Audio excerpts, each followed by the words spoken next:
Paul did get to say his piece about the bailout on the House floor, warning that it could destroy the dollar and the global economy. Congressman Paul joins us now live from Cliff, Texas. Congressman, great to see you. I was browsing around your website this morning, Campaign for Liberty, and right there on the very front page, you are appealing to your supporters, and there are tens of thousands of them, to get in touch with key senators to tell them to vote this bill down when it comes to a vote in the Senate at sundown tonight. Why do you want them to vote it down?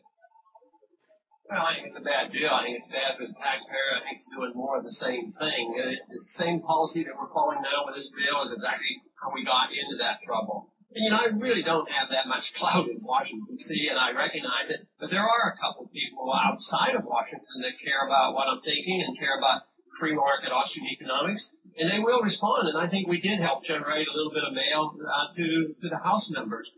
So you go where you can have the influence, and I think the people, the grassroots, understand this a lot better than the members of Congress give them credit for. So instead of the bills that are currently before the Senate, the one that may be before the House as early as Thursday, what would you do? Well, we need to do a lot, but a lot differently. We have to recognize how we got into this problem. We have too much debt.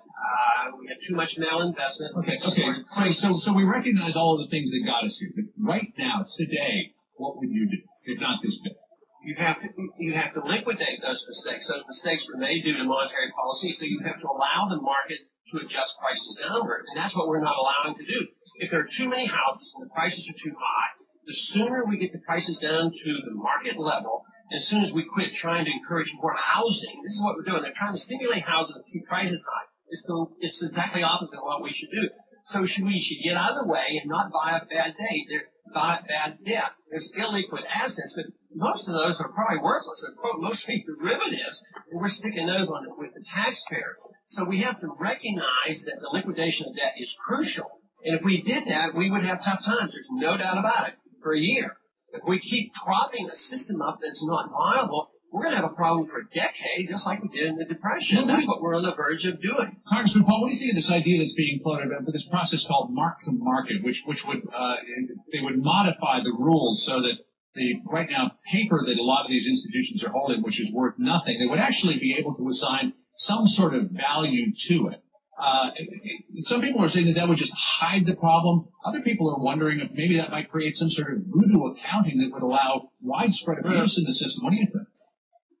It demonstrates the problem. You know, when they prevented them from marking them down, this was an SEC regulation. Shows how regulations backfire.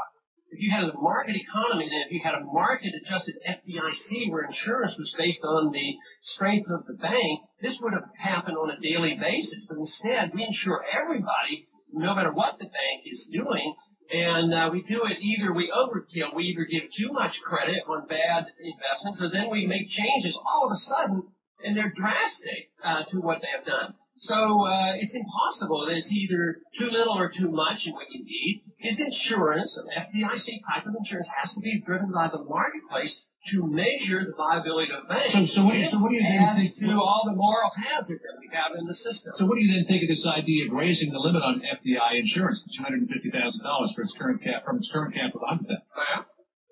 Well, on the short run, it'll calm the markets. People will feel better. I might even personally feel better for a week or two, but I know that long term, it's the wrong thing to do. I opposed this in the early 80s when they went from 30 to 100, saying it would lead to more problems like this of malinvestment. It would cover over the mistakes, and the same thing will happen.